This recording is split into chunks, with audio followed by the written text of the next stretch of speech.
মার্কিন president Donald Trump দাবি করেছেন তাকে হত্যার চেষ্টা করা হলে ইরানের বিরুদ্ধে ভয়াবহ সামরিক জবাব দেয়া হবে। নিজের সামাজিক যোগাযোগ মাধ্যম ট্রুথ সোশ্যালে তিনি বলেন, এমন পরিস্থিতির জন্য যুক্তরাষ্ট্র ইতোমধ্যে 1000 ক্ষেপণাস্ত্র প্রস্তুত রেখেছে। প্রয়োজনে এর সঙ্গে আরও হাজার হাজার ক্ষেপণাস্ত্র যোগ করা হবে।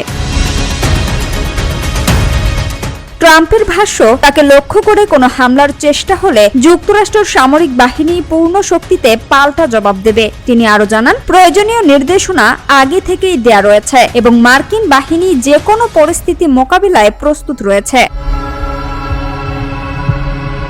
এদিকে সিএনএন-এর এক প্রতিবেদনে দাবি করা হয়েছে, ট্রাম্পকে লক্ষ্য করে ইরানের একটি নতুন পরিকল্পনা সম্পর্কে ইসরায়েল সম্প্রতি যুক্তরাষ্ট্রকে গোয়েন্দা তথ্য দিয়েছে। যদিও কয়েকজন মার্কিন কর্মকর্তা মনে করছেন, এ তথ্য প্রকাশের পেছনে রাজনৈতিক ও কৌশলগত উদ্দেশ্য থাকতে পারে।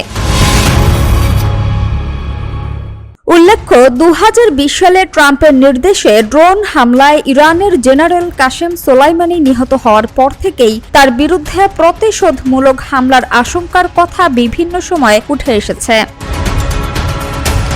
সামিয়া সুলতানা, ঢাকা ওয়াচ।